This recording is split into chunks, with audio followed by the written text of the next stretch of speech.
Thank you very much. So I'm going to talk to you about something a little bit different, which is HbA1c as a glycemic marker. Now, we do use HbA1c a lot in our decision making. We use it for diagnosis. But I'm going to talk to you about the pitfalls of HbA1c. So, is it useful? Of course it is. It predicts complications. It is easy to understand. It's easy to explain to patients, and we are familiar with it, and we've got very clear-cut targets. Now, it is used for glycemic management, but it is also used for the diagnosis of diabetes, so it has to be accurate. And we have known for years that the higher the HbA1c, these are data from the UK PDS, you can see that at the higher the HbA1c, the higher risk is for the microvascular and macrovascular complications. So all sounds very good, and it's a great marker. However, there is always a however. Does it have weaknesses? Now, yes, it does, because there are a number of factors that affect the accuracy of this. It is slow at assessing the effectiveness of a particular treatment, which practically can be an issue. And then, this is something I hear from my patients, it fails to provide data on the role of daily life activities on glucose control, which actually can be quite important. Now, on top of all that, it does not give you anything about hypoglycemia or glycemic variability, which are associated with adverse outcome, as I'm going to show you later on. So let's talk about accuracy of HbA1c, because we just take it for granted that it is great, but is it? Now, HbA1c is not only related to average glucose, but also red cell lifespan has an effect. So let me just demonstrate to you. You've got an average red blood cell lifespan, and you've got an average blood glucose. The yellow dot is your HbA1c in that particular individual. Now, however, if you have a short lifespan, so the red cells are living for a shorter period, for the same glucose exposure, your HbA1c is going to be lower. And the problem here that you undertreat and the individual is at risk at complications. In contrast, if you have a long red blood cell lifespan, for the same glucose exposure, the HbA1c is going to be higher. Problem, you overtreat and you precipitate hypoglycemia. And using sort of a mathematical model, we have shown that actually HbA1c can vary anything between 1% or 2% up and down, right, according to the red blood cell lifespan, which is quite a big difference when you think about it clinically. Now, there are a very large number of factors that can control HbA1c. I'm not going to list them all, or not going to talk about them all, but you can see some of them here, and some of them are pretty common clinical conditions. But on top of that, there are differences between individuals. So for an average glucose control, for me, my HbA1c could be very different to some of the people sitting in this room. Now, let's just take this clinical scenario. This is a lady that was referred to me by the GP with an HbA1c of 49 or 6.6%, so she is in the diabetes range. But the general practitioner thought this is odd because the fasting glucose is very good. Now, we've done a CGM on her, and her time in range was 98%. Now, that is very odd, and I can see some of the faces going, what? How is that possible? That was actually her CGM. And the reason for that, so her OGTT was in the normal range. This lady had iron deficiency anemia. And guess what? I cured her diabetes by giving her a bit of iron. The HbA1c fell to 39 millimole per mole in a period of a few months.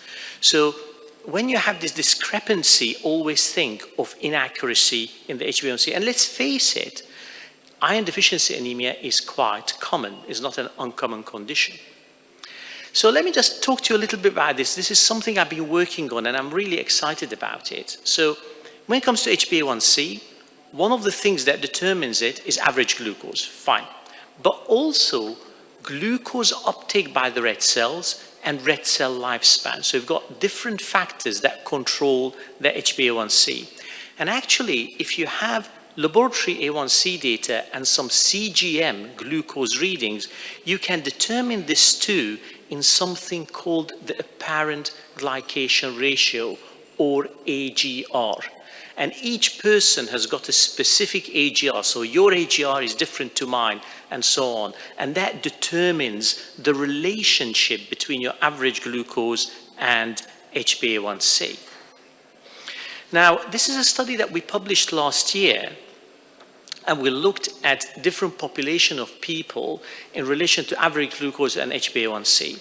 Now, if you focus on B, you've got the white in blue and the black population in red, and you can see people of black origin will have a higher HbA1c for the same average glucose.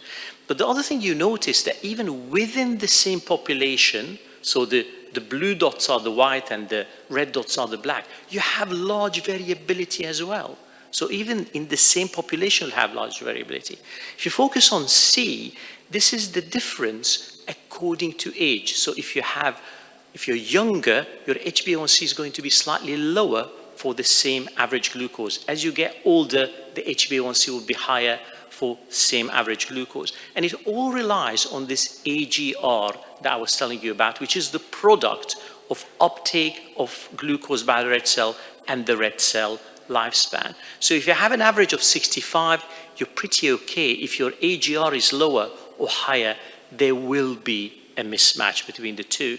And I estimate that at least 20% of the population will have a clinically important mismatch. But we are doing some studies on that, so I'll be able to tell you a lot more in a year or two.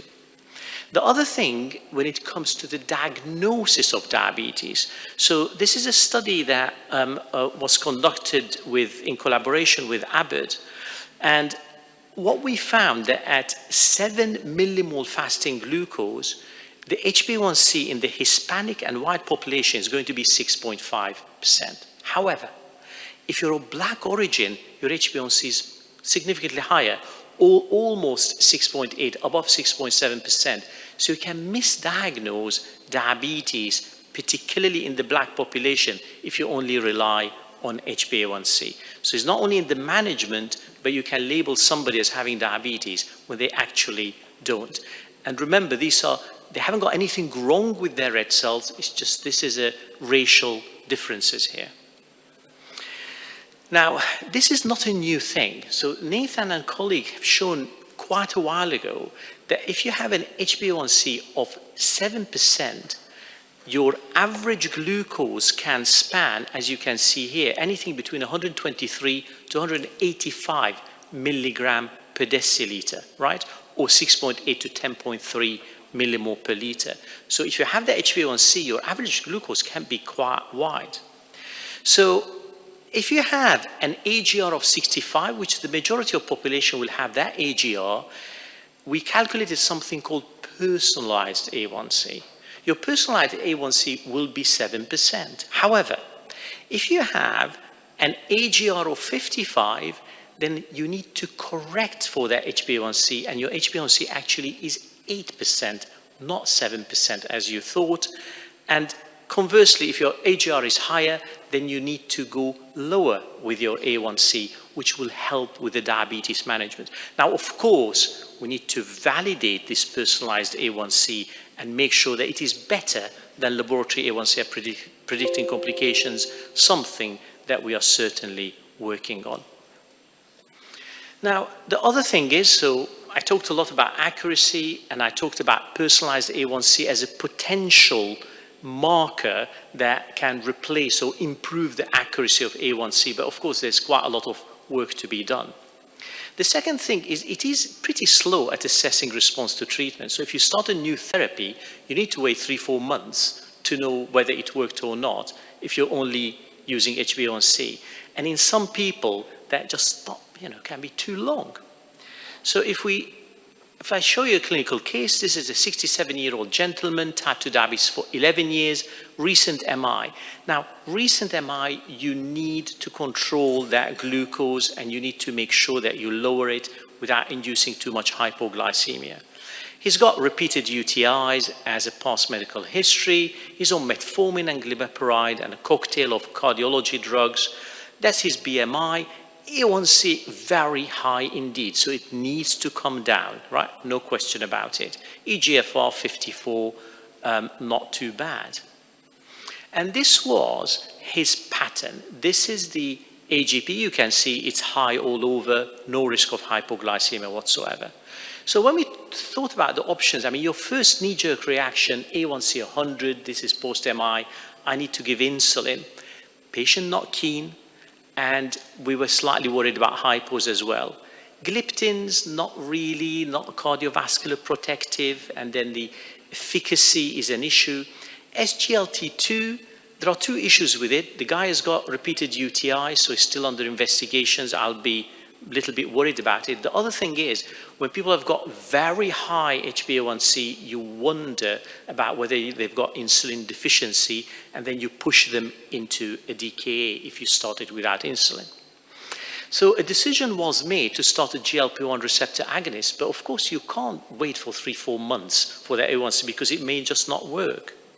And what we had is within 6 weeks, we had this. So you can see that his A1C improved drastically, that his estimated A1C improved drastically. So it was very valuable to use this. This is your before and after to show the improvement. And one thing to note, risk of hypo, very low indeed, or non-existent. Now, what about hypoglycemia and glycemic variability that HbA1c fails to assess? Now, some of you may know this, I'm obsessed with hypoglycemia. It's really bad for the patient, and I think is underestimated. And this is a slide that I showed you earlier this morning, showing that if you have hypoglycemia, your risk of major cardiac events on top or death in the bottom is increased tenfold within a week, but it continues to be increased for up to a year following severe hypoglycemia, not something to be sniffed at. And we have shown mechanistic pathways for this. This is a study that we've done where we looked at the breakdown of the blood clot following hypo and euglycemic clamps. So the hypoglycemic clamp is in red, and the blue line is the euglycemic clamp in the same patients. These are all type 2 diabetes patients. And you can see there's a difference between clot breakdown that lasts for a week after the hypoglycemic event. And the more recent study looking at inflammation showed very similar finding to our thrombosis. So what this is telling you that with hypoglycemia, you get an increase in the thromboinflammatory environment, and that predisposes people to cardiovascular events in the future. Now, one thing that is really important is that we do not pick up hypoglycemia without CGM. Now, this is an old study, but I love it.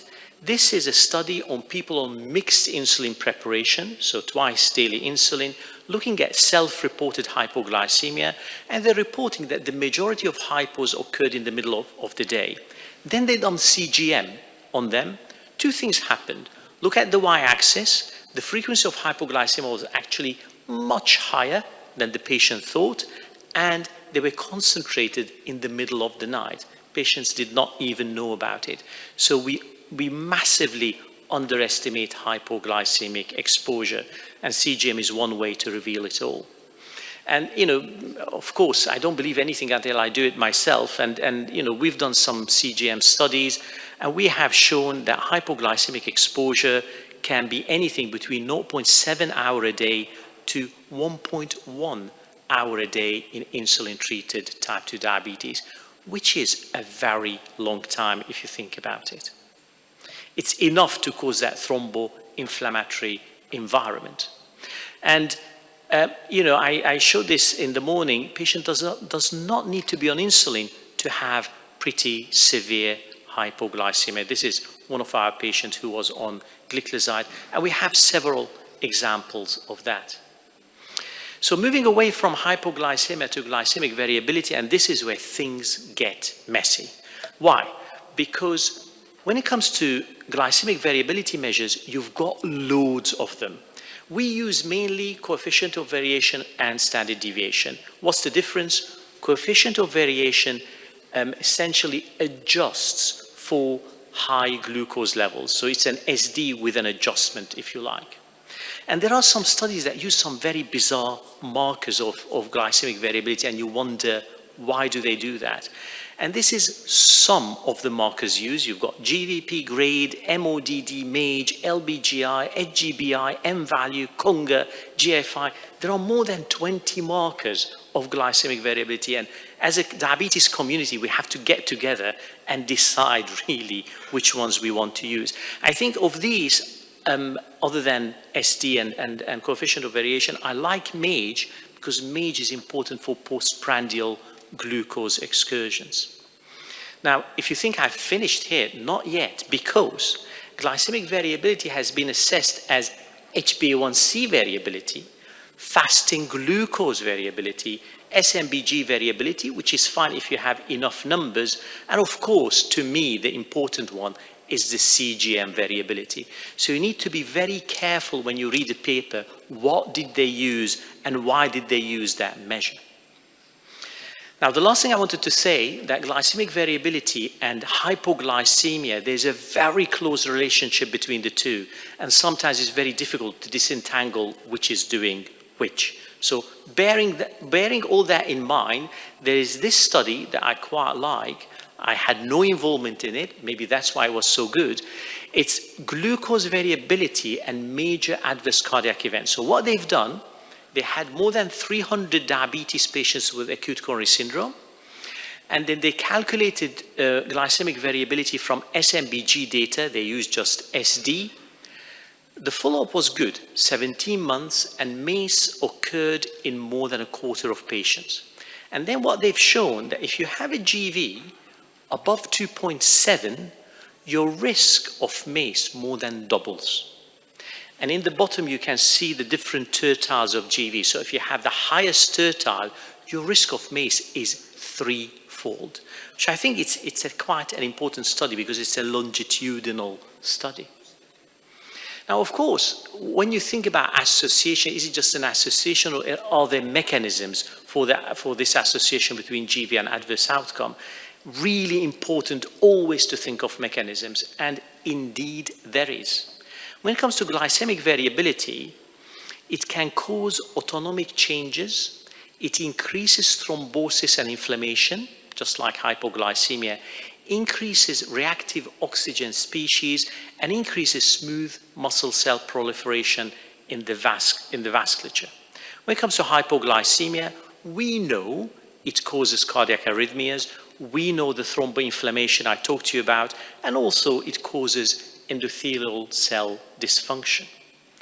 And when you put these together, the long-term effect is vascular events, heart failure, and I stress again, heart failure in diabetes is very bad news. We should be looking very carefully for heart failure and initiating SGLT2I in these people. And of course, it can cause death. But as I said before, the two interact and can be difficult to know which is causing which, but it's best to avoid glycemic variability, and of course, it's best to avoid hypoglycemia. So the question is, should we say bye-bye to HbA1c? And I would say not yet. Why? Because it's easy to measure and understand, it is affordable, and we know that it predicts complication. So it's good at predicting complications, but by the way, its negative predictive value, which we don't talk about that much, is not great, right? The positive predictive value is good, but the negative is not that great.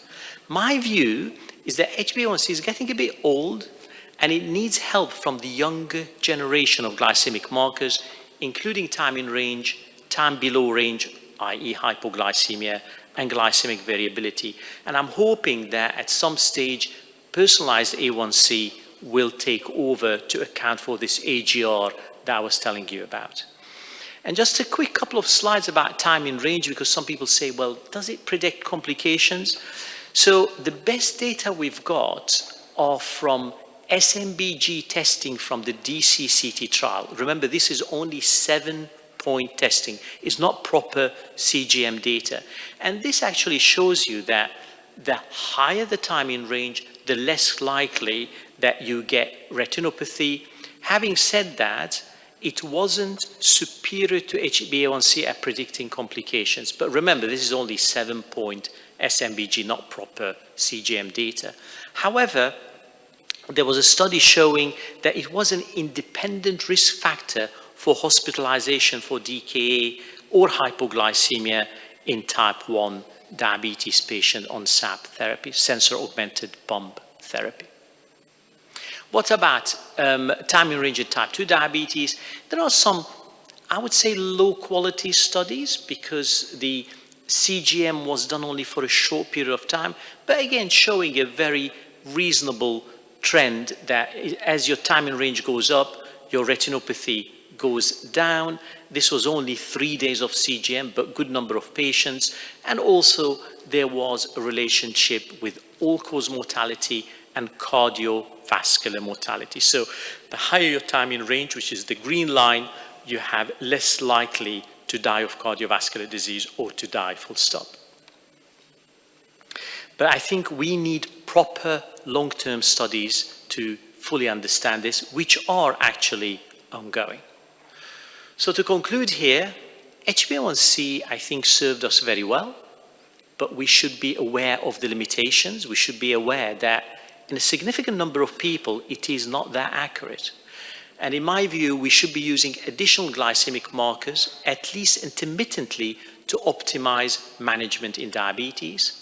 Personalized A1C that incorporates red blood cell glucose uptake and lifespan, i.e. it calculates that AGR for you, may be one solution to improve accuracy of A1C and deserves future studies. I can't stand here and say it is the answer because we do not have the full evidence yet, but we are working on it. And hopefully if I get invited again, maybe I'll show you some more data.